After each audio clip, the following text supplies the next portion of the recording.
and welcome to Politically Unstable. I'm Kelly Sadler, the commentary editor at the Washington Times. Today, I'm joined by Sean Durns, who is a senior research analyst at Camera. Camera does important work in calling out the mainstream media in their anti-Israel bias. We've seen since October 7th, multiple news media get their stories wrong, which is, it's important to factually report these stories coming out of the Middle East, especially since we've seen such an uptick in anti-Semitism here in this country over the past decade, nearly a 900% increase. So, Sean, thank you so much for joining me today. I really appreciate your insight and the work that you do. Could you briefly describe to our audience kind of your day-to-day and calling out the bias as you see it? You bet. Thanks very much for having me, Kelly. It's a pleasure to be with you, even if the topic is so grim. So Camera works to ensure fair and accurate coverage of the Middle East and related issues, and that includes terrorism and anti-Semitism. So part of my job is dealing with reporters, editors, other analysts, other organizations to hold the media accountable, which, as we've seen this last 18 months and beyond, is something that is absolutely vital.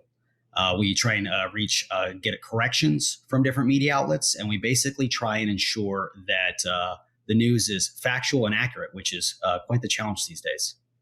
So let's get into the Gaza Health Ministry being used as a source. This past weekend, we saw it be used by the AP, the Washington Post, all of the mainstream news media to perpetuate the narrative that Israel had, unleashed fire on Gazan civilians as they were going to get aid. A story that the IDF quickly debunked, saying that it wasn't true, but it went viral. And they've used the Gaza Health Ministry as a source, as their number one source, without any sort of backup sources to run with these stories, only then to have to correct them. I mean, the Gaza Health Ministry is Hamas, is it not? Is it not just a terror organization putting out their own propaganda? That's exactly what it is, Kelly. The Gaza Health Ministry is a Hamas entity. Hamas is a U.S. designated terrorist group that calls for the destruction of Israel and genocide of Jews. It has murdered Americans. It has held Americans hostage. Ditto, of course, for Israelis, Europeans, and other foreign nationals. And that's exactly what the health ministry does. They release casualty stats that are wildly inflated, inaccurate, constantly revised, but nonetheless widely quoted by mainstream news outlets. And they do so for a reason. It's because there's also, in addition to the war that's going on in Gaza on the ground, you also have an information war. So there's an attempt to constrain Israeli military actions as they fight this genocidal terrorist group in Gaza. And that's basically what the health ministry works to upend. They're trying to constrain Israeli actions by shifting public opinion, by producing wildly inflated, inaccurate casualty stats and stories, for that matter, stories that they just make up out of thin air. And instead, you have the press just credibly quoting them. And one thing that I think is worth highlighting here, Kelly, is you have numerous other U.S. designated terrorist groups, Al-Qaeda, Islamic State, Boko Haram, the list goes on. Yet, curiously enough, they're not treated as uncritical sources.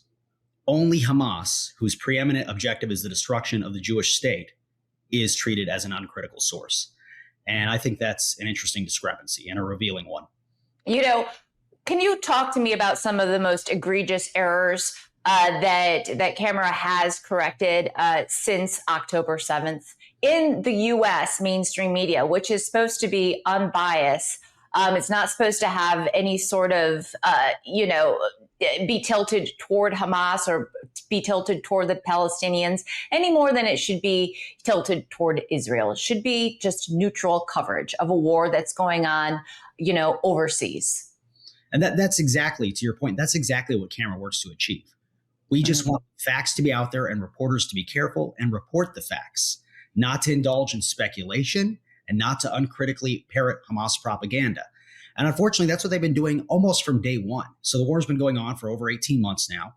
And shortly after the war erupted, there was the Al-Ali hospital bombing. in which the media immediately said that 500 civilians have been killed in the hospital. It's a nice, nifty round number, 500 civilians. And in fact, that wasn't the case. The media was just parroting the Hamas Gaza Health Ministry. What we later on found out was it was an errant rocket fired by Islamic Jihad, which, like Hamas, is an Iranian proxy operating in Gaza, and an errant rocket which landed in the parking lot and may have killed 50 people. So that was, not even weeks into the war. And it's just perpetually gotten worse and worse.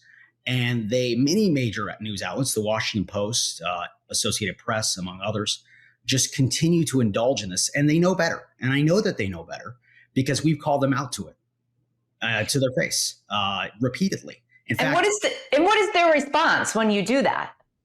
So their response, it differs. I will note that some reporters and some editors are more willing to own up to mistakes than others.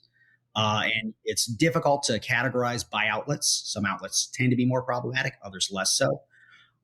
So it does vary a bit, but we know that they know this because weeks before October 7th, the Washington Post, for example, ran a report quoting the Gaza Health Ministry, and we sent them information which they published, basically telling the press that if you're going to quote Hamas, it's the equivalent to trusting a fox in the henhouse in terms of them as an uncritical source. And the Post published that. And this was before October 7th.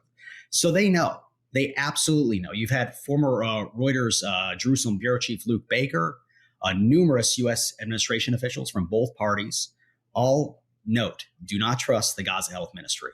And I think it's extremely revealing that many news outlets continue to do so.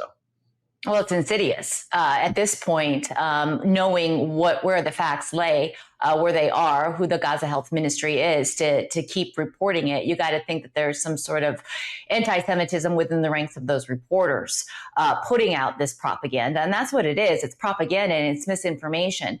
But can you talk to me how this misinformation kind of gets into the hands of these college students or these radicals, like we saw this illegal, Egyptian alien in Boulder, Colorado over the weekend, taking a year to plan a hate terror attack against elderly Jewish citizens. One was a Holocaust survivor that are just walking every weekend to raise awareness of the hostages Hamas still has held captive even after 18 months. Yes. Yeah, this is to your point. There's the old saying that the Holocaust started with words. Well, these are the words. And now we're seeing the effect, tragically. Whether it's in Boulder, whether it's burning down the mansion of the Pennsylvania governor, Josh Shapiro, or whether it's numerous other rising anti-Semitic attacks that have occurred in the United States, Europe, and elsewhere that are inflamed by parroting terrorist propaganda. And that's precisely what it is. Unfortunately, there's too few news outlets that are willing to call a spade a spade. I should note for your listeners and viewers that Washington Times is one of them. The coverage from the Times on these issues is substantially better than almost any other news outlet. So that's worth noting that there are actually good reporters, good editors out there. But by and large, the media's failed. And it's been a catalog of failures on the part of the mainstream media for years now. And this is a pretty egregious one. And unfortunately, as you noted, this led to an attack on multiple individuals in Boulder, Colorado, on American soil, where a Holocaust survivor was set on fire in 2025. Not 1925, 2025. No, I mean, and it also radicalizes individuals like the one from Chicago who traveled to Washington, D.C. To attend a Jewish event, fired 21 rounds, killed a couple that were soon to be engaged, going to be traveling to Israel, took their lives way too early, and then just walked in nonchalantly to the event, was offered a glass of water, and when he was arrested, yelled "Free Palestine." Sean, I know this is not your expertise, but how do we, as a country founded on Judeo-Christian values, root out this rot that just seems to be festering, in higher education and among the progressive left who believe that, from the river to the sea, Palestine will be free, does not equivocate the total destruction of Israel? Unfortunately, Kelly, we've got quite the task before us to do that. I think there's a broad perception, I would argue it's a correct one, that institutions writ large are failing throughout the United States. And the fourth estate is just one of them. There's a variety of reasons for that, but we see the after effects on college campuses where you have indoctrinated students, some of whom go off and murder people on the streets of Washington, D.C. So I think what has to happen here is there has to be a demand for accountability. Outlets that continue to publish propaganda from U.S. designated terrorist groups that murder and kidnap Americans and others should not be tolerated. They don't deserve your dollars. There are organizations, of course, Camera being one of them, that is working fastidiously on college campuses. We do have a college campus component and an education institute component, which work to address these myths, these lies. But it is quite the task. So we need support. Certainly, Camera does, because right now anti-Semitism is surging, and we're seeing the after effects on American streets, not just in Israel. And I'm worried that we're going to continue to see them if we don't call out media bias and anti-Israel bias, whether it's in Harvard or in the pages of the Washington Post. Well, the work that you're doing is so very important. We appreciate your contributions to our pages, letting our readers know the truth. And they can make up their own minds about how they feel about the war. But it's not up to us to poison their minds with anti-Israel bias when the IDF is going to extreme measures to make sure that they conduct this war as humanitarianly possible that they can, knowing that it is a war and that innocent Jewish citizens were slaughtered on October 7th. And this war could end at any time if Hamas were to completely surrender and release all of the hostages that they still have held captive, which I believe is 56. Is that not correct? It is a sizable number. And of course, Hamas is being less than forthcoming, which should be a clue to media outlets that maybe they don't make for a good source. But unfortunately, many media outlets have not picked up on that. There are a substantial number of hostages left. The war could end any day. And the suffering that Gazans have been dealt at the hands of Hamas can end any day if Hamas just sets down its arms. And the media needs to tell that story. All right. Well, Sean, thank you so much for joining me today. I really appreciate your insight and the work that you're doing at Camera. Thank you very much, Kelly.